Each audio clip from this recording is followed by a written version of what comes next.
All right, guys. Hey, how's it going? Mr. Deadman of the Deadman's Tome podcast. With me tonight is m.enennbach. How's it going? Wonderful, sir. How are you? I'm doing all right. And in case, just to remind you all, this show, of course, is broadcast live deep in the heart of Meth County, Texas, and it is the show that is too sexy for YouTube.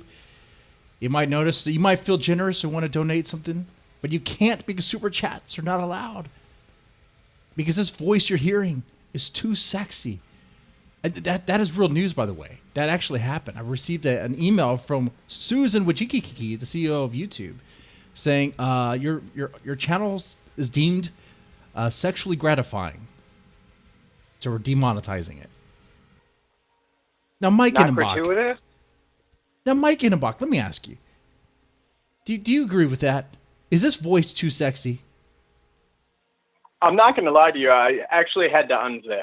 There was a bit too much pressure. Well, I'm glad. You know what? I like your honesty, Mike. I like your honesty. I appreciate that. Yeah, and we're doing FaceTime, so you can see I am not holding the phone up to my face.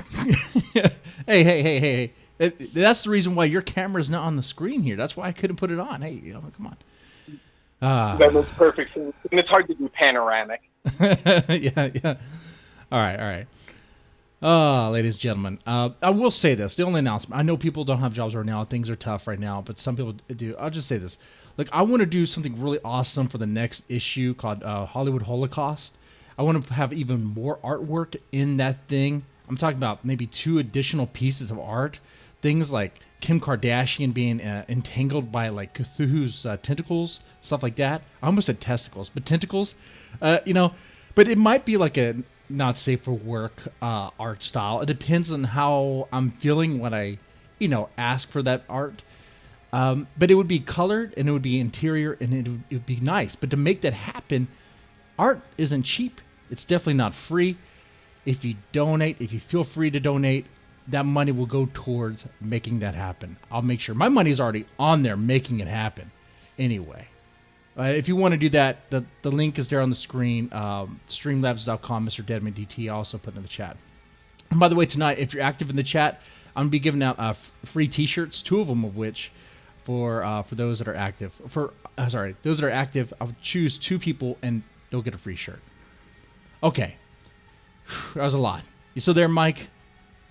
I'm still here. All right, that's good. All right. Man, you've been on so many times that, like, who are you? What do you do? Seems like a silly question to ask. So, I mean, what's going on with you, Ennenbach? I mean, what's going on? Jeez. God, the first time I was on with you, my first collection hadn't even come out. Now I've got that and a collection of poetry and just released Hunger on the Chisholm Trail, book 2 of Death's Head Press, their Splatter Western series, which is absolutely amazing. The covers by Justin T. Griffins are just knocking it out. I mean, they're selling them. Those covers alone are selling. It doesn't matter what's between them. Now, this series is awesome. I read Wiley E. Young's Magpie Coffin earlier this month, or last month, I should say, and it was great, phenomenal. Had me hooked from the very beginning. Definitely. I have not had the chance to read your book yet. I'm sure it's really good. I'm sure it's high caliber. Death's Head Press puts out some really great stuff. They don't play around with that. No, honestly, and I mean, for such a new press, God, they're just blowing it out of the water. Everybody's flocking to them now, and they should be because they're awesome people. Yep, they're awesome, down to earth people willing to work with you, reliable. I mean that says a lot. I mean, there's a lot of publishers out there that are kind of shady. I'm not naming names, not going to do that, whatever. But you hear about it sometimes. And maybe they make mistakes. I don't know. Or maybe they get hung up on the feels about readers and stuff. What I like about Death's Head Press is they don't seem to be worried about that. It's like they put content first. They put horror first. I like that. Yes, you can tell that they love horror. Because they're not just putting out anything to get it out there. Everything has been... God, they've got Christine Morgan and Robert Essig and Chris Miller and Kenzie Jennings. It's just the best. Yeah, I mean, that's a great lineup to have there. I mean, Death's Head Press knocked it out of the park when they released, what was it? And Hell's Followed, right? Oh God, yeah. I mean, if you're going to put out something first, really stake your claim in the horror industry, that was the thing to do. Mm-hmm. Great lineup. Okay. Now, for those who don't know who you are, which I couldn't imagine that, but those who don't know who you are, I mean, how would you describe it? How would you sum it up?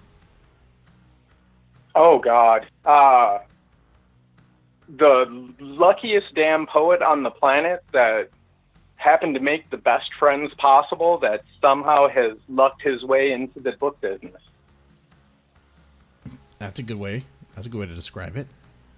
I mean, it feels pretty honest. It's been a year now, and it just feels like a dream. I still I'm just waiting for the other shoe to drop. Like, I don't know. Like, I just expect it's coming because everything's just been wonderful. And you made some pretty good friends, like with Chris Miller, Patrick C. Harris. You guys are like a clique. Harris is the third. Yeah, oh yeah. Those two are not only, and this isn't because they're my best friends, but they are the best writers I've read. Hey, Chris is just a master of suspense. Patrick does horror like no one else. And the three of us, we sort of bonded over mutual loves of cheesy things. And next thing you knew, we got Cerberus Rising. It's going to be our first book coming out, I want to say, probably end of July, maybe August-ish. And it's 9 novelettes that are just, nobody's ready for it. It's the best writing the three of us have done combined. And each story, there's just not a bad one in there. Wow, 3 authors working on one book? Like, that's how do you balance that? What we did was we started talking. All right, in December we went out to dinner, just as 3 friends hanging out, talking about maybe we were going to podcast or something. We didn't know what for sure, and we posted a picture onto Facebook. And Brad Tierney, the greatest horror fan on the entire planet, and someone I'm proud to say is my brother, saw it and said Cerberus. And the very next day we started talking, and we were Cerberus immediately after that. And then we had the idea that each of us would give a prompt, and we would each write a novelette that fit that prompt in our own style. Next thing you knew, God, feverish 2 months, we had the whole thing ready. Oh, wow. So is the book like three different novelettes in one? Or is it's 9 novels. We each gave a prompt, so there's 3 prompts, and we each wrote a novelette about each prompt. So there's 3 stories apiece for 9 total. Oh, wow. Okay, look at that. Okay. We'll go deeper on that new project.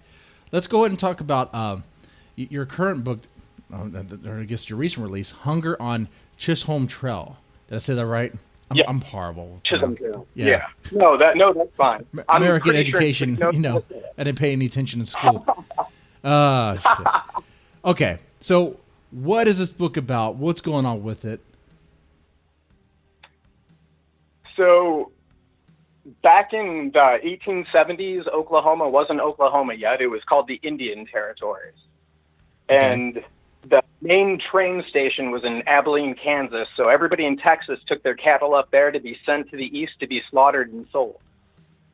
So basically the gist of the story is there's a cattle drive, the first one of the season. It's headed up to Abilene. There's a small town called Duncan where the Sooners have settled into. That's kind of the halfway point where they take a break and relax, a little bit of saloon, a whorehouse, everything that the West had to offer. And unfortunately for everybody involved, there's a monster out there. Ooh, what kind of monster? It's a Wendigo. Oh, no way. So, for people who don't know, but Wendigos, I didn't realize how popular they were. I just always wanted to write one. Usually it's a Native American, and it's got the curse, and they're just always hungry. It's insatiable, and they're smart, evil, great hunters, and they like to mess with their prey, but they're just constantly eating and driven by it. Okay. Now, when you wrote this book, did you do any did you have to do any research on what a Wendigo is and I guess the lore behind it? Yeah. I wanted to be I wanted to be as precise as possible and take my own spin on it, but at least have some truth behind it with the myths. The minute that Patrick brought this up, God, it was, I think, March of last year, he had the idea to do this. And he asked me if I wanted to do it, and I was like, no way, I can't do a horror book. It kind of scared the crap out of me. And about 3 minutes later, I realized that I was going to tell a Wendigo story. So I actually even reached out to Owl Going Back and asked him questions just to keep it as real as possible. Okay. Man. So, are there any like stories or lore or like folklore connected with this trail? Anything that would be kind of interesting for horror fans? Honestly, no, not really. It was kind of a boring stretch. It didn't last very long. The main railroad that had gone through Abilene, eventually, Dallas became a city in 1860, and they rallied to get one. It wasn't long after the Civil War that they finally got their own, and the whole Chisholm Trail was worthless. Okay. So not many interesting stories about this trail, but your story sounds pretty interesting in its own right. Now, I don't want you to give it all away, right? But let's say I'm kind of convinced, but you don't have me sold just yet. What else could you say? What are sort of teases? Like, what are some themes in the book that are might be kind of entertaining or of interest? Well, I've got a cast of over 40 characters. Wait. And without giving 40 characters. What? How? Yeah. I just kept going. I needed fodder. I knew there was going to be a lot of death, so I tried to introduce as many characters as possible and try to flesh them out, because I don't like it when a character is brought in and just killed right away. I like it when they come out there and there's a little bit of backstory, so you feel something when they die. Well, yeah, you got to make them feel some when they die. There has to be a connection there. Yeah, exactly. And sometimes in writing, though, you read the horror books and like stranger walks through the door and slasher kills them, and you're like, oh, that was cool. Right. Okay. Now, this sounds like kind of like Game of Thrones style. So, like, are we going to be introduced to characters that seem like they're going to be heroes and then just like disposed of? I think almost everybody in the book is disposable, to be honest. Okay. Except for the main character is Carl Beck. He's, I guess the best way to describe him would be sort of an Indiana Jones-ish rogue, Doc Holliday, oh, he sounds Han cool. Solo type. Yeah, he was an ancillary character in another book that I wrote. I couldn't even remember his name when I decided to add him to Hunger. I had to look it up. And then he just kind of took a life of his own, and now he's kind of all I want to write. Well, I hope he makes it to the end. I mean, he sounds like a cool character. Yeah, without any spoilers whatsoever. I've already started, I've written a short, and I've started the next big story with them, but they take place in 1860 when Dallas burned to the ground. Okay. All right. Now, what exactly does a Wendigo do? Like, what does that thing do? Because I heard different stories. The ones that I like the most, they're basically indestructible. Just indestructible. They can take all sorts of damage and just keep coming. But the stories that I liked the most were the ones that talked about how intelligent they were and how they didn't just hunt people, they toyed with them. It just adds that sinister air to them that just kind of, I don't know. That's what I went for. Of course, the Wendigo's got to be powerful and he's got to be strong, but I like the idea of just messing with the characters as he was killing them. Oh, interesting. Now, is there a certain reason why this Wendigo is like seeking out our characters? Actually, there is, but that's not revealed till very, very, very late. But there is more going on than just somebody out there eating everyone. Okay. All right, so there's a much deeper plot, a deeper narrative there. It was, I didn't intend on it, but as I was writing it, I was sending all of these abilities to write sequels. Okay. Now, a Wendigo is a pretty popular, like a cryptid, like a urban legend sort of thing, right? Right. It's actually a lot of people don't know, but in Stephen King's Pet Sematary, they say that that's a Wendigo curse. Oh, yeah, could be. Now, what is your favorite urban legend of that type? Oh God, urban legends just rule. We always went. I'm from Chicago originally, back in Illinois, south of Chicago actually. But we would always go up there, and I can't remember the name of the road, but it was where Bloody Mary was supposed to walk. The girl who was killed coming home from prom, or it might not. I don't know if I thought it was Bloody Mary. She was a ghost, and you'd see a girl walking down the street, and you'd pick her up, and she'd sit in the back and not say anything, or talk about like she was supposed to go to the prom that night, and then you'd look back and she was gone. God, my friends and I went down that road so many times at midnight trying to find her. But Bloody Mary, you can just call her up, couldn't you? You can just get a mirror and say her name like 3 times, right?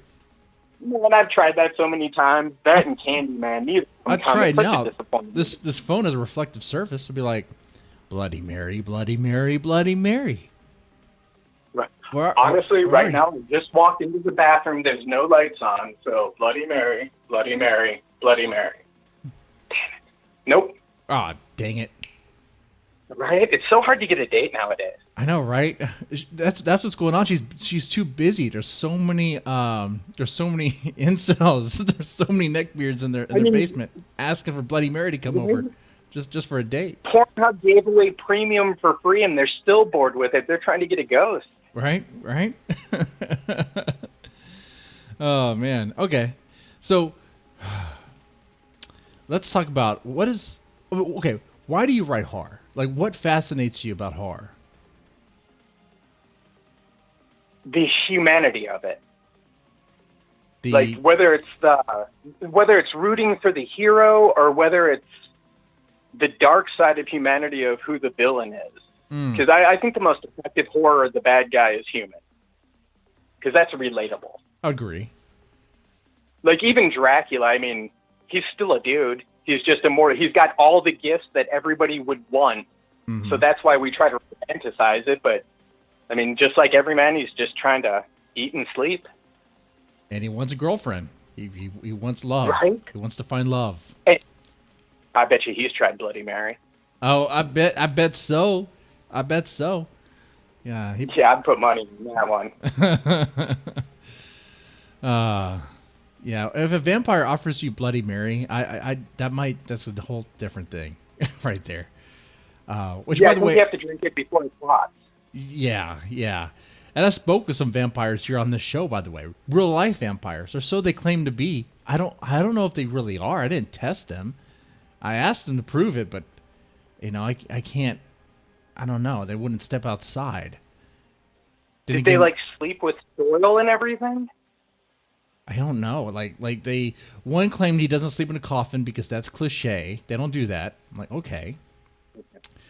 They all claimed that they were daywalkers. So I'm like, that's weird. Well, Wesley Snipes, he's not even special anymore. Mm-hmm. Shit. They're just giving that power out for free now. Have you watched What We Do in the Shadows? No, I have not. I missed that. Oh my God. Okay, it's on Fox or it's on FX. It is the funniest show besides It's Always Sunny in Philadelphia going on TV right now. Well, It's Always Sunny is hilarious. So, okay, this sounds good. It's literally, it's in the same caliber of it. It is just, it's like the documentary style shot. And it's following these vampires that landed at Ellis Island and they've just never done anything. They've just basically stayed right where they are. Oh my God. I'm dying. They've got Colin Robinson, who is the greatest literary character of all time. He lives with them, but he's an energy vampire. So all he does is bore you and suck the pain from you. That sounds like an energy vampire. It's perfect. Oh yeah, we all know him. That's what makes it so relatable. Mm-hmm. Now those are real. Oh yeah, they're dangerous. Yep. And sometimes they're women. Just from my experience.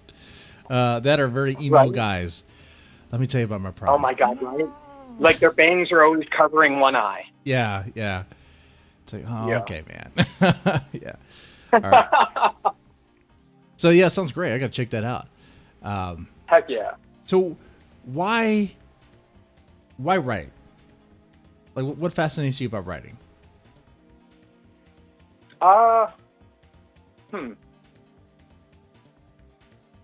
When it comes to fiction, it's just fun. I just enjoy it. It's just I don't plan things.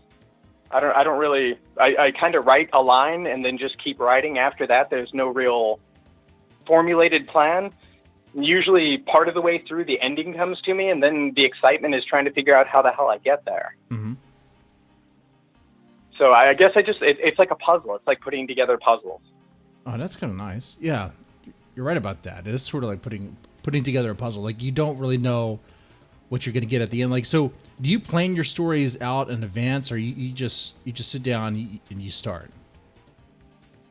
Literally, I just start. I usually don't know anything at the beginning of it. It takes probably, 10 pages before I have any clue where it's going. And then, like I said, I'll be laying in bed, unable to sleep, and the ending will come to me, and I'll be like, okay, now we just have to get there. That's nice. So you not a plan at all, nothing in mind. You get there, you start putting words to the page, boom, boom, boom, boom, and then you see the pattern, and then you see where it's going, where the characters want to take it. Does that sound right? Yeah, basically, I imagine it's kind of like when they make a big Hollywood film. I can see the spectacle shots usually. Like, I'll have a couple scenes that I can see perfectly. I don't have any relation to where they are in the story yet, but I know that I want to write there and I have to get there. Okay. That doesn't make sense. I probably don't do it right. I'm not sure how normal people do it. I think it comes from I write so much poetry, and poetry is just usually I just spit out a couple, maybe 100 lines at the most, and I'm done. Yeah. So I just approach it the same way. It's free-form jazz. I know. I've talked with a lot of authors so far, and they all seem to have own methods. I mean, some are planners, some are not planners. Some just start writing, and wherever it takes them, it takes them. You know, they might. I tried to. Go ahead. No, go ahead. Oh, I was gonna say I they might try to fight it, but they kind of give in at the same time. If that makes sense. No, 100%. I tried to outline because I'd read some book that said you should outline. And when I got done with the outline, I didn't care to write the story because I'd already written it in sentences. Yeah. You know what I mean? Like, it was boring now. Yeah. I hate that about outlines. You write the outline, it's like, okay, well, now I don't really feel like going into deeper detail about these things. It's not as fun. Yeah, right. Like I've already lived it, sort of. I think I'd like to put out a collection of just outlines. Maybe like a choose your own adventure or a do-it-yourself novel. That's good. Oh shit, man! All in outlines. Each all outlines. And each page could be its own sentence fine. or something, so that way you can get it bulked up for for the I guess Kindle reads, because I guess page reads mean a lot. So each page is a sentence for it. Like getting big fat unlimited dollars. Yeah, it'd be like 1,000 pages. And you can set the price to like, I don't know, $20. Ridiculous price. And it'd be worth it. You're getting a tome. Yeah. Because I don't know if this is still true or not, but I guess with the Kindle Unlimited, they give you a percentage based on I don't know if the algorithm still considers the price of the ebook. If it does, you could just set that thing up to like $50, man. Something ridiculous. Have 1,000-page book of outlines. It'd be fun. You know, I'd almost be willing to bet somebody has done this. There's 10 million books on Amazon? I bet you if you fell down that K-hole and really searched it out, somebody's done something similar. Hey, you search that K-hole long enough, you're going to find some stuff like Bone by the T-Rex. Like stuff like that. Taken by the Velociraptor. All this Sasquatch porn? My butthole's tickled by Sasquatch. Like that one? I mean, what was he? The Colorado. He ran for some governor or something, and he had written Bigfoot porn. Yeah, he did. He did. Which you could find on Kindle. Kindle's cool with Bigfoot Hell yeah, porn. I need to get that. Yeah. There's one book I saw called Captain Buttfucker. I think I've reached the end. I saw that. I was like, yeah, I think I've reached the end of Kindle right now for a moment. There's literally a book called Captain Buttfucker. I mean, where do we go as a civilization from there? It's like we peaked. Right. I looked into that thing, and it's literally a guy who's you know what, Ennenbach, you might not believe this, but I do try to make this a family-friendly show. I don't think we've succeeded so far. No. You know, there's some guests. Seriously, before bed, I'm going to download Captain Buttfucker. You should. It's pretty hilarious. There's a scene where he's like in a spaceship and he's fisting assholes. He's punching assholes. And they're literally like, they're floating alien assholes, like a life form of their own. And he's like fisting them to death. It's fucked up. Oh my God. Wow. Like James Joyce level right there. Yeah. Like that's the kind of book like Infinite Jest. You finish it and then you just walk into the sea to die. Yeah, you gotta check that out, guys in the chat. I'm not making it up. It's called Captain Buttfucker. Do you want me to link it? I'll link it. Yeah, you know what? I think everybody should be reading this book. I'll you know what? Let me find the book and I'll link to the book. Okay. Yeah, definitely. And then to anybody listening out there, feel free. We'll start up a book club about it, and we'll have an in-depth discussion. Yeah, that'd be great. Wait, where is it? I thought I saw it. Okay, let me search ebooks. All right, this might distract me a little bit. While I search for this, oh, you know what? You write poetry. So wait, does your book, does your current your release, your Splatter and Western, does it read like poetry? I don't know. I'm a poor judge of my own writing, but when I started to write it, Chris Miller actually gave me the advice that I should try to make my writing more like my poetry. And I remember that changed pretty much everything for me, because I was struggling to get the words out, and suddenly when I did that, it was so freeing, and I think it made everything better. I put more detail into the wildlife and the scenery around to try to juxtapose the blood and gore splattered everywhere. Have you found Captain Buttfucker? I did. But I could see how poetry could work with splatter Western. You know, with the detail with the gore. Yeah. There's a scene in a church that I went. There's two scenes in there. There's one during a thunderstorm and one scene in a church that I think are probably the two best scenes in the book. And I think that poetry was a bigger part than actual prose when I wrote those two scenes. Oh, wow. Man. And see, and poetry has an interesting... I'm kind of like a simple guy, you know? When I read poetry, sometimes most of the time I don't even get it, you know? But there's an element to it that I do respect. It's like I mean, you're the poet. What am I trying to describe it? You describe it. How would you describe the language of poetry compared to, I guess, a traditional book narrative or story narrative? Well, first off, I think we have to acknowledge that 90% of poetry is absolute shit. Once we get past, and it just is. They try so hard to be pretentious. They want to throw all these beautiful metaphors, and they get so lost in trying to be intelligent that there's nothing behind the word. Yeah, they get too artsy. They get too artsy with it. Exactly. I tell people, if you want to read great poetry, Sylvia Plath, There's Richard Brautigan, who wrote a bunch of novels, but honestly, I think his novels are crap if you compare them to the poetry that he did. And then the greatest of all time, Charles Bukowski. And what Bukowski did, he made everyman poetry. His poetry were little snippets of a dirty, filthy life, just spent basically wasted on wine and women and fried chicken and listening to classical music on the radio and going to the horse track. But he gave you these little slivers of it that you could suffer with them. You were just as dirty as him. You could taste that red wine that had gone vinegary, and it meant something to people. Unlike Robert Frost, who wants you to take the other path, and God knows if he's going to his grandmother's house or to die. Right.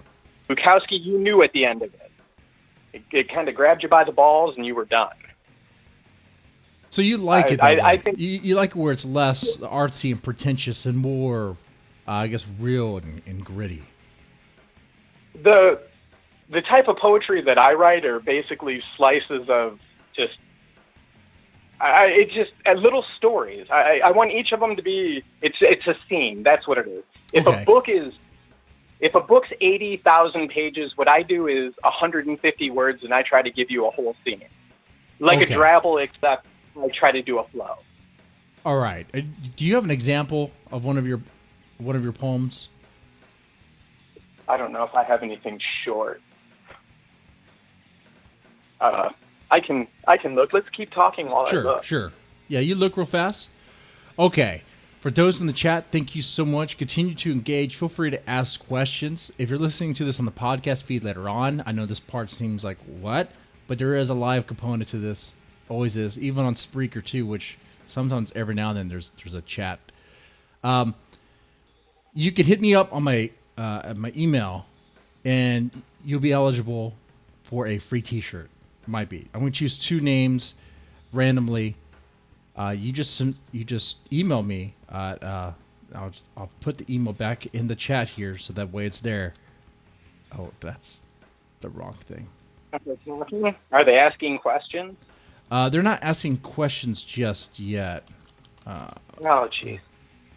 Oh, maybe that's because I'm asking all the questions. That's how I always perceive it. I don't know. Anyway, I put my email in the chat. Feel free to email me using that, and yeah, you'll be considered for getting a free T-shirt. Okay, and when I mean free, I mean shipping covered too. And if I find out that you live overseas, I guess I have to bite that bullet, don't I? I mean, I could say, hey, right now we're just in a chaotic mess. I don't feel like shipping out anything. You know, everyone's quitting. You know, right? And they need a shirt. They probably haven't been out of their house. They stink. A fresh shirt would be wonderful. Oh, you're right. You know what? So it's my duty to make sure they get a free shirt. You know what? So I'll give it to you. Yeah, they no deserve excuses. it. All right, I have a short one for you. Okay, hit me with this poetry. I want to feel. All right, this one is called Wombats. We are only given so many seconds in this life. I've spent too many pondering love, too few on the sunrise, and probably just the right amount on wombats. So there is that to be proud of, I suppose. There you go. Okay. Read that to me one more time. See, this is my thing with poetry. I'm like, what? Okay. Read that to me one more time. Sorry. We are only given so many seconds in this life. Okay. I've spent too many pondering love, too few on the sunrise, and probably just the right amount on wombats. So there's that to be proud of, I suppose. Man. Okay. What? So this is a Star Wars or wombats? I'm like, no, wombats. Oh God, wombats. They're cute little, almost looking like teddy bear things. They live in Australia. They have special muscles in the butt so that their poop comes out rectangular, so it doesn't roll because they can't see. So they go everywhere using their sense of scent, so they can smell their own dookie, and they follow that back home. Oh wow, I was not informed about this. Was I not? They have square poop? Yeah, they've got special muscles in their butt that makes it rectangular so it doesn't roll down the hill. Oh, shit. They must have Right?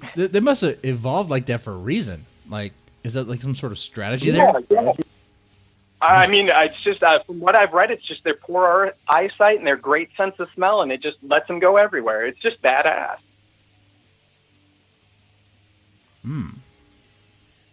Well, that's pretty interesting. I like that. Okay.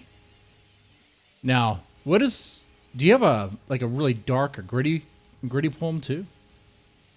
You know, the problem is they're so freaking long. Oh.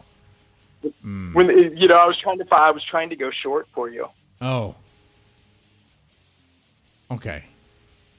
and I also have roughly 4,000 poems. Yeah, a lot to go through. Okay. Yeah, it's a ton. Okay. Okay. Square shit. Square shit. Yeah. Well, I don't know if spending money on wombats is a good idea anyway. Who would spend money on wombats? You know what? I would definitely want 2 or 3. You want two? You want 2 or 3? As like pets? Yeah. Like in your backyard? Yeah, that'd be great. Could you keep them? Like, would they climb on? Do they climb on trees and stuff? No, they're down on the ground. But And now, they will really well. they dig? Will they dig into the dirt and go under your fence and go into your neighbor's yard? I think if you've got the kind of money to have 3 wombats, you don't have a neighbor. Oh. But even if you don't have a neighbor, they might just dig under the fence and be gone. And then you have to follow the square poops to find them, you know? You have to, like, go on a scavenger hunt. Okay, gotta trace this poop. Now, this sounds great. I don't know. I know you're trying to sell this the other way, but I'm thinking, awesome. I'm going to be following rectangle poops through the woods? Heck yeah. That does sound like that sounds better than paying attention to anything the news has or anything, you know. Yeah, I guess you're right. Man. Yeah. I just convinced anything myself. is better than what the world is doing right now. Mm-hmm. Hey, say, do you have a what is your new favorite horror movie? You've been watching any new horror films? You know, I have watched the Color of Space with Nick Cage. Mm-hmm. Have you watched that one? I've watched did. that one and Lighthouse probably like 15 times a piece. I haven't seen Lighthouse. I've been meaning to. I should. I don't have an excuse. It's out now on streaming services, right? I think so. Yeah, it's on Amazon for sure. Yeah. So I really need to watch that from everything I've heard. Oh, it's so messed up. It's just it's brilliant, and don't try to make sense of it because I don't think you should. It's one of those. I like those films. There's a lot to take from So it. do I. They've actually got a couple scenes that are like exact frame by frame from some German expressionist films that they just put in there, and it's beautiful. It's beautiful insanity. That's nice. Okay. Now, what's your take on Color from Out of Space? Because some people say they like it, some people say they don't like it. I liked it. I thought it was pretty good. But what do you think? You know, if you're going to get Nick Cage, you need to have batshit insane milking an alpaca and drinking the milk from the bucket insane Nick Cage. Right? Nothing else will do. And then Tommy Chong, he was brilliant in it. I thought everybody was great. I mean, And when it got Cronenberg-esque towards the end there, Yeah. like it blended a whole lot of genres. I thought there was a lot of Tobe Hooper's Poltergeist with the TV and everything. And then you get the Cronenberg at the end. I don't understand how people didn't like it. I can see that. I mean, Nick Cage is known for his crazy performances and his insane performances. If you're going to have a Lovecraft-based horror movie, you have to have someone who could portray insanity easily. Nick Cage is it. People say Nick Cage can't act. Nick Cage can act insane. That you can use. Maybe it's not an act. I don't care. Maybe we're filming the breakdown of him, but I'm enjoying it. Mm-hmm. Right? You know, there's a debate. And I mean, there's a debate whether or not he's Nick got Cage that is the charisma. greatest actor ever. Is Nick Cage the greatest actor ever? Or is he... I mean, is he misunderstood? I don't think so. I think that honestly, he was buying all those albino anacondas and castles, haunted shit, and he was just like, you know what? I will do every movie you offer me because I have to. Yeah. And he went through a divorce. That is not cheap. That is not cheap at all. Right? No, so yeah, he basically, yeah, I think Nick Cage is just seriously a broken man who will do anything for quarters. Yep, he will. He's going to be Joe Exotic in that TV series. Is he really? I saw that. Oh, He'd be a great Joe Exotic if he could say fucking Carol Baskins. That bitch God. Carol Baskins. I just want to hear him say that. That tells you how bad the world is right now, because she took over his exotic, whatever, the tiger thing, and nobody cares. She took over, and I'm like, what the fuck? So you mean Carol Baskins won? Carol Baskins, the fucking hypocrite, the one she's saying that, oh, they're so bad to keep tigers in cages, when behind her is a tiger in a fucking cage. It's like, bitch, look around. You did the same fucking shit. It's like, well, what did I read tonight? That shit stain and an affliction shirt is going to have all the animals moved and a new zoo open within 120 days. I forgot his name. Joey something or something? I don't know. What Jeff Lowe? Jeff. Is it Jeff? Yeah. Jeff something, yeah. Yeah, that his wardrobe, as soon as you see that guy, you're like, fucking douche. You know? Oh my God. I mean, when you're like 65 years old and you're dressing that way, there's a problem. Right. And he's having threesomes with his wife and his nanny. I mean, the nanny was pretty hot, though. The nanny was kind of hot. And how the hell he could manage to work that. It's like, okay, man, live your life now, because pretty soon you're going to be out of money. You're going to be broke as fuck, too. It's happening. It's coming your way, Jeff. Baby tigers, man. Huh? It's baby tigers. Baby tigers allowed a gay man to have two straight men marry him. Ooh. You know, there's some power there. There is power there. Yeah. What Charlie Sheen was calling this way back when he was talking about tiger's blood. He knew what was up. Illuminati. Wait. Was Charlie Sheen speaking the truth? Do you think he actually literally had tiger's blood in his veins? I mean, I don't know. I sat and watched that entire Joe Exotic thing in one weekend, and I'm still thinking about it. So there's something magic. There is something magical about tigers, especially tiger cubs. People will do anything. I mean, right. Jeff showed that. I mean, people have threesomes with him, and he's an old man, probably with like a 2-inch dick. Probably doesn't even work. For sure. Did you see the size of the car he got into? He had that giant Hummer. He's definitely got a small penis that hasn't been hard for years. Mm-hmm. And then Joe convinced, like you said before, straight guys to be gay to marry him. Shit. Like, fuck. What the hell? I can't get a ghost to pop up in my bathroom, but that dude got straight men to marry him. Yeah. Ooh. Let me ask the chat. Would you marry someone? Would you date someone? No. You know what? Let me ask the chat. Would you marry someone if they had a tiger cub? That is a good question. Mm-hmm. If I was at a club, if I was at a club or a bar or whatever, some chick was sitting next to me, and let's say I wasn't married, some chick was sitting next to me and had a tiger's cub, and she's like flirting with me, yeah, it's gonna happen. If I was a dude doing that to some chick, oh well, yeah, I could totally see that. Hey, see my tiger? Oh, look at that tiger. Hey, want to go to my place? Yeah, easy. Easy pickup line. Look at that.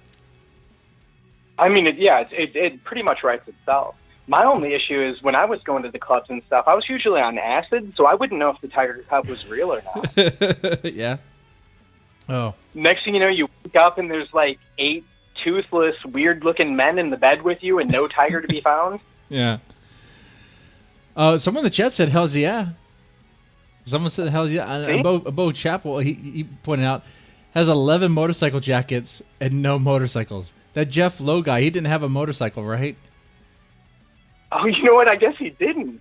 He didn't. How First of all, how did he not have a motorcycle when he should have the money for it? He has the money for this fucking zoo. But I think he said something how like he needs that jacket to like protect him from the tigers, or whatever. He uses the leather. Yeah, when they did that shitty cash grab interview show, he said something about that. He's gotten the leather jackets because the tigers scratched him. Yeah. Joe Exotic never got scratched by him. Right? Joe Exotic goes in there, no jacket at all. And what was that one scene where he claimed people put perfume or cologne on the shoes, so like the tiger grabbed him. Sardine oil? Yeah, when I think someone tried to get him killed. I think that was a frame job. Well, remember, he didn't know what the hell was going on. Then they flash over to Carol Baskin, and she's like, "Oh, they must have put sardine oil on." And she looked up at the camera knowingly, like that's how she killed her fucking husband. Mm-hmm. Okay, in the chat, press 1 if you think Carol Baskin's killed her husband. Press 2 if you think she did it, but you're just pressing 2 because you don't want to, be liable for a suit. Contrarian. Press 3 if you think she's innocent. Nobody will ever hit a 3. If they hit a 3, that's Carol Baskin. Yeah, that might be her attorney or someone who knows her. Yeah. She feeds her husband to the tigers, and then she marries someone who's like dressed up as a tiger. God damn. Chris Miller's here. Hey, Chris, how's it going? He said 2. He's protecting himself from the lawsuit there. He knows what's up. Carol Baskin's is lawsuit happy. Oh yeah, I'm sure she's gonna sue us for that. Oh, wouldn't that be great? Can you imagine the fame I'd love that. Mm-hmm. That'd be a good story. Carol Baskin's is suing me. I don't even have fucking money. Hell yeah, I'd settle for Baskin Robbins suing me at this point just so I could get some fame. Right? I'd have a GoFundMe. They're suing me, guys. She's gonna take everything. She will take everything. Let's see. Man, we talked about a lot so far. Let's see. We talked about your most recent horror movies you've seen. Oh, you know what we haven't really dug into detail is your new book that you have in the chamber coming out. First off, well, actually, before we go into that, I'm horrible here. Your book that's currently out, what's the feedback like? It's been humbling. Okay. Chris Miller has been he's sent me most of the reviews because I'm scared to death to look, and I'm every time absolutely shocked at how nice people have been to me. Okay. So positive feedback, people be nice. That's good. Any naysayers? Anyone saying, "Oh, the content goes too far," anything like that? No, but I don't know that I actually went to push the content that far. My goal was more to write a pulpy Western that had a ton of blood in it instead of writing a splatter book that had a Western theme. Now, for those who don't really know, what is a splatter Western? Just a Western that's very bloody? This was the brainchild of Patrick C. Harrison III. Yes, that's what he wanted. He wanted exploitation, blood, gore, with a great Western tale hidden somewhere inside of it. And from what I understand, that all the books in this series are going to have that sort of flavor to it. Yeah, there's a connection. In my book, there's you'll actually meet the main character of Chris Miller's book, Dust. He makes a cameo coming through. I thought that would be nice to have a little Easter egg for people. And then there's a small little thing later on that people will have to pick apart the books to figure out. There's a tie-in to Patrick's book as well. Oh, so wait, will all the characters kind of tie into his book? Like, will the characters in Wiley's book are great. They're all not connected, but there may be talkings going amongst us that we could do some kind of Magnificent Seven type thing down the road. Ooh, that's cool. That's very cool, man. I like that. One thing I want to talk to you here while I have you is I asked you content policing or the cancel culture that we live in right now. I understand this grinds your gears.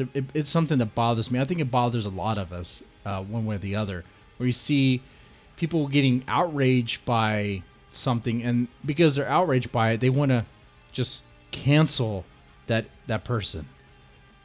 How do you feel about that? I don't understand. It absolutely, and it's every day. Every day there's somebody, they're racing to be the first person to say that they blocked someone and then to shame the 300 mutual friends they have together. Mm-hmm.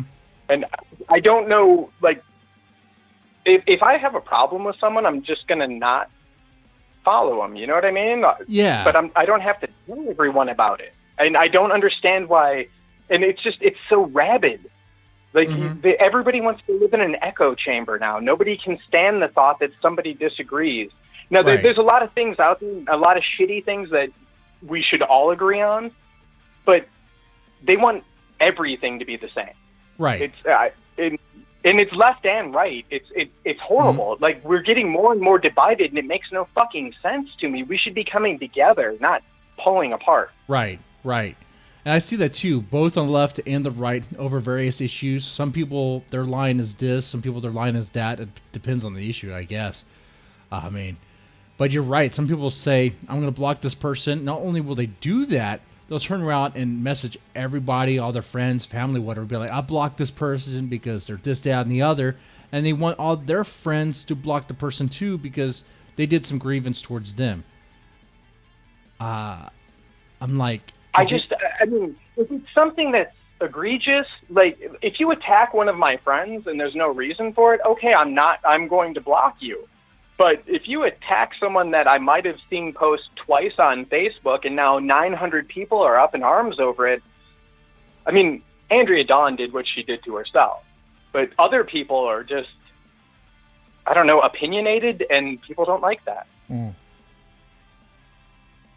I don't know if we were supposed to mention that name. Oh, I don't tend to like to drop names anymore on the show, but I'm not familiar with what Andrea Dawn did. Like, what happened?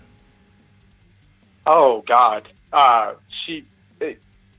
don't know if it was a horrible mistake or what. I don't know her, but she was posting conservative in a thread that was very not conservative. Okay. And started to poke fun at her. And she doubled down on what she was saying, and then at the end of it, she said, "This is why people don't like black people, and I'm one of them now." And oh my God, like, she committed suicide on air, basically. Whoa, that's a bad take. That's a real bad take. Oh, gotta walk that one back. Gotta walk that one back. God. And I don't even know the situation, but if that's true, Andrea Dawn, like, I'm cool too. Like, if someone wants to come on, if she wanted to come on the show and talk about it too, anytime, she's welcome to, and be like, hey, like, maybe walk that one back because you're still alive, you still can communicate. I mean, you could be like, maybe we went a little too far on that one. Like, what did it mean? Can I maybe explain it? I don't know. The bad part was when she walked it back the first time, the apology was basically saying they picked on me. And it was one of those unapologetic apologies. And then finally, when she realized that wasn't going to fly, she apologized, but the damage was done. Yeah. The thing with mediation is, I mean, you do have to admit that there's some sort of wrong, but you do want to, I mean, she has her feelings about it too. That's the thing, everyone feels a certain way, right? Like, we all have reactions to our situations and our interactions with other people. And oftentimes we feel like we are right, even though we might be wrong perceived by others. We feel that we are right. And we try to convey that in ways that may not make sense to others. It may even come off as problematic or whatever. And maybe that's not the intention.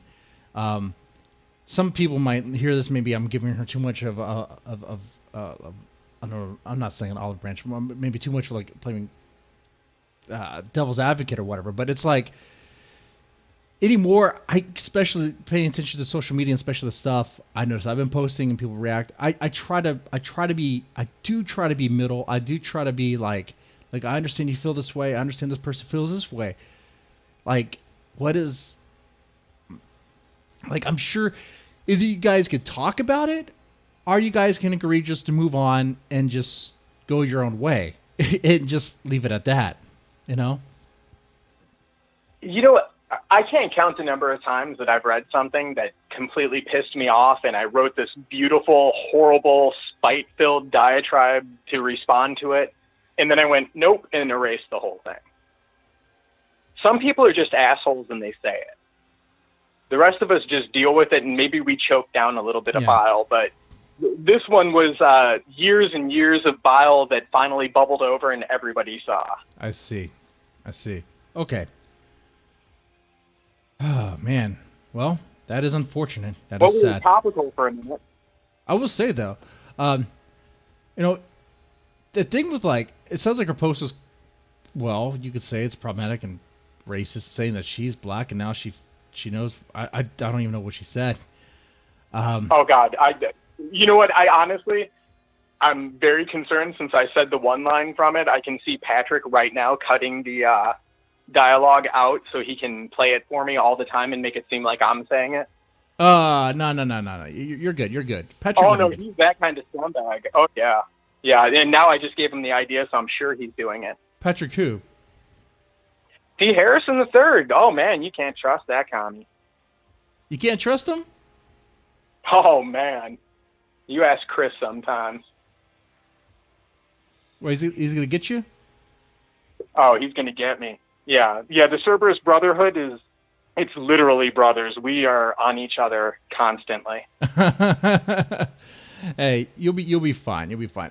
What I was going to say is, especially right now, what's going on, being that it's almost kind of, let's call it what it is. 2020 has been crazy. You know, every month's had something. Right now in June, we are looking at a possible race war. Let's call it what it is, okay? You can't really say certain things. You could try, and it may come off the wrong way. Maybe you said something that came off racist. Okay, explain it another way. But if Andrea is showing some racist comments, whatever, I don't know anything about her personally. Maybe she is, maybe she's not. I look at a racist comment, it's like, is the person racist, or was that an offshoot thing? If there's a pattern, maybe she is. I don't know, but even if she is, like, you could fix racism with knowledge, with information, if they're willing to accept it, if they're willing to learn and have a discourse. But social media isn't the place for that. It really isn't. Like Facebook we posts, live in a misinformation age now. This is not an information age, it's a misinformation age. It's an opinion age. Mm-hmm. I agree with that. We do. There's a lot of misinformation everywhere. And everyone thinks they have the facts and all that. Man, it's hard. It's hard. But social media is definitely not the place to have that sort of that would be, you'd have to sit down with her, maybe have a phone call with her. I don't know. I don't know. But that's her path in life. That's something for her to fix. I don't know. I don't even know the full details. Maybe one day. Oh, you're going to look it up after this, and you're going to be like, oh, my God. It's a dumpster fire. I try, believe it or not, I know Deadman's Tome has been, I know I used to like go look into drama to talk about it, but I kind of gave that up because, one, it's too much work. Two, it's like I get myself involved in things that I just want to talk about horror. I want to talk about writing. I want to talk about other stuff as well. But if it does come up, it comes up. Here it came up. I'll talk about it. Sure. So I had a feeling you had that take on it. That's why I brought it up. It's okay though. It's okay. I'm glad you brought it up. I'll say this: like, I would give her a chance to come on the show too, so maybe she could explain her side. And if her side did come off kind of racist or whatever, I would talk to her about that as well. Or if someone else wanted to come on the show, maybe they want to have a debate with her or talk with her, that's fine too. Me just moderate it, mediate, that's fine as well too. You know, that's something I'm actually more interested in doing. Maybe more of like instead of like a debate sort of thing, like a mediation sort of thing. But that's, this is just one example of cancel culture where, she made her bed, now she lies in it. And there's other examples where people say something that they didn't intend to be racist, but was taken as racist, where someone like Neil Gaiman recently gave someone a compliment trying to say that the work sounded Lovecraftian. But the person was, I think, like a black author, and she took it as offensive. Or is that what he said? Or like, what was it? Like, are you aware of what happened? I know it was. I know the compliment was it was Lovecraftian, and I know that the uproar was because of the use of that word. Yeah, yeah. Which he did not mean in some racist way. You know, when people say it's Lovecraftian, people aren't thinking, oh, we're talking about, when Lovecraftian, the black cat, I can't even say the word here. I'm not going to say it right now, okay? Inward man. We're not talking about that. Anybody in the industry knows about his cat. Yeah, we know about his cat. We know about his past. When we say it's Lovecraftian, we're talking about it has Cthulhu, it has the mythos, it has the fear of the other, fear of the unknown, that sort of stuff. The stuff that's entrenched. And of course, people say, oh, that's problematic because of the source. Okay, maybe so. But that fear of the unknown, fear of the other, that's something that's throughout horror. It's throughout horror. With various authors, various filmmakers, for different reasons, I look at it this way. If someone were to ever say to me that my books reminded them of Mark Twain, I would not be upset about it. Right? But they don't teach Tom Sawyer or Huckleberry Finn in school anymore because of the language of the day. Which is unfortunate because that language of that language in the book is representative of the language of the time. And it's important because the way because even Mark Twain realizes, I'm forgetting the character's name. Tom Sawyer, he was like, he recognized that it was like, he referred to him as this, but he's like, but he's my friend, It was a... Yeah, I mean, Huck and Jim went down the river Huck and Jim. together. Sorry, yeah. Yeah, but Tom Sawyer, he was there, Ancillary and Tom Sawyer, he's the greatest American author of all time, and they're slowly erasing him. Right, and that's not a good idea, man. What we're doing right now is it's the old adage that if you don't learn from the past, you're destined to repeat it, and that's what we're doing. That's why we're in this endless cycle, and then we come through and we clean everything up to erase 20 years of the past, and the next 20 years was just as bad, but we forget that somehow. Yeah, and if we erase these guys and we destroy the works that they made, then we're just doing book burnings and we're just destroying authors because they're no longer acceptable to the morals of today, which is like, well, it's like a purity I liked cleanse. it better when I didn't know anything about the authors I loved. Yeah, when they were just people, they were a name on the side of the book, and that was it. Mm-hmm. I mean, the more we know about them, the more we realize that they were human beings and that they were flawed, and they're not this Vitruvian man. They're not perfect. Right. That's something that could probably be said for all art. Because what is that? Never meet your idols. Never meet your idols. Why? Exactly. Because you'll find out that they're flawed, they're human.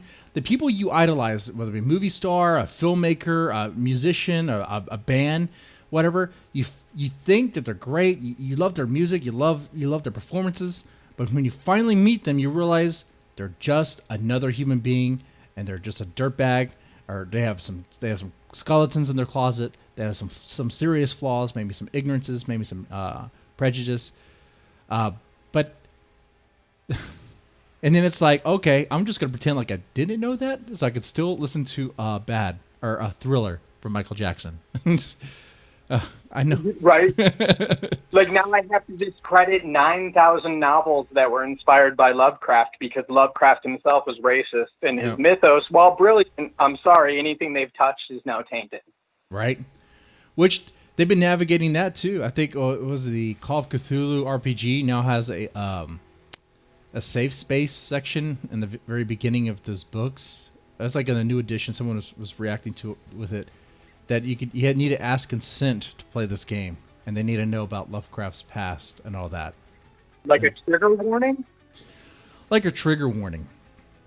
To play an RPG pen and paper game based on Lovecraft.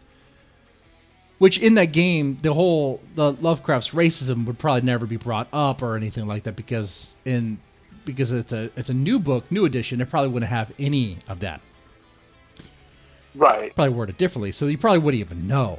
So I don't know. It's kind of My favorite Lovecraft is Rats in the Walls, and the only thing that ever made me not like was rats. right. Rats in the Walls. That was one of my favorites. That's how I knew about the Black Cat, which, you know, I'm a fan of South Park. I like laughing at absurd humor. I do. When I first read that was my first Lovecraft story. When I first read that, and I read Inward Man, I was like, holy shit, this is like something Cartman would write. What the fuck? I was like, You know, honestly, that was the first story of his that resonated because I think it's the most like Poe. yeah. And that was sort of my gate drug into Lovecraft. And I was so young when I read it, I just thought it was the name of the cat. I didn't even know that it was a bad name, like Right. a bad word at all. It wasn't until much later that I was like, oh, God. Did he actually say it? Did he call your black cat an N-word man by accident? I just remember, like, I guess I didn't know what the word meant when I read it, so I just assumed that it was I don't know, like a colloquialism from the time or something, and it turned out that no, it's a word that's still used. Hey, see, and that you bring up another point. You were young when you read it. You didn't know. A lot of these young kids growing up. Well, I mean, it depends on what you watch, the type of music you listen to, whatever. You're gonna hear the N-word all the time. You might just think it's a thing to say. It's a thing to say. You know? I remember I went to Disc Jockey and NWA Straight Outta Compton had come out, and I had no clue what it was, and it was the first thing I ever tried to buy with the parental warning sticker. Mm-hmm. And my mom bought it because she had no clue. And I was in the back seat, and I had a Sony Walkman, and I popped the cassette in, and I remember that thing started off, and my little white mind was blown. I bet so. What did your mom say? Well, no, it was a Walkman. So they never heard any of it. This is something I had to hide. Yeah, oh yeah. Did your mom ever hear the music? She didn't like. No. Maybe my parents are overbearing. Hell, the first Korn CD I got was the Follow the Leader one, and my parents wanted to listen to it in the car on the way back just to see what I was listening to. That's when I really. Oh no! Which in that one they're like, "You bought this? There's no music on it," because on that one they had like what I think 13 tracks of like silence or something for some reason, or 12 because that album would start off on the 13th track with what's the name of the song? I can't remember the name. God damn it. I'm trying to think. God damn it. I'm sorry. You know what? I liked their very first album, and then after that, I hated them. Yeah. Oh, to each your own. Sheep and Ladders is a jam, man. When he's got that bagpipe going, I don't care. Pound for pound, that's the best 90s nu metal song. It's right up there with White Zombie, Le Sexoristo. That is good.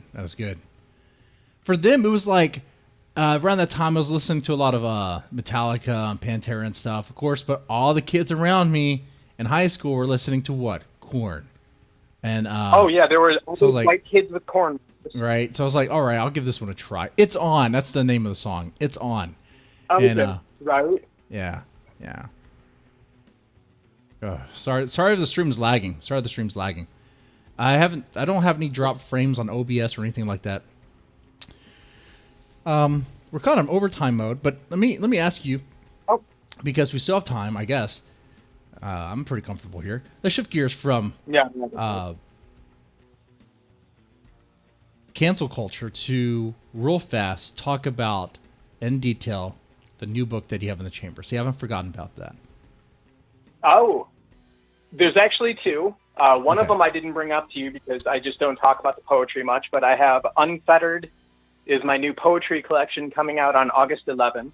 And I'm going to be honest, it's pretty damn good.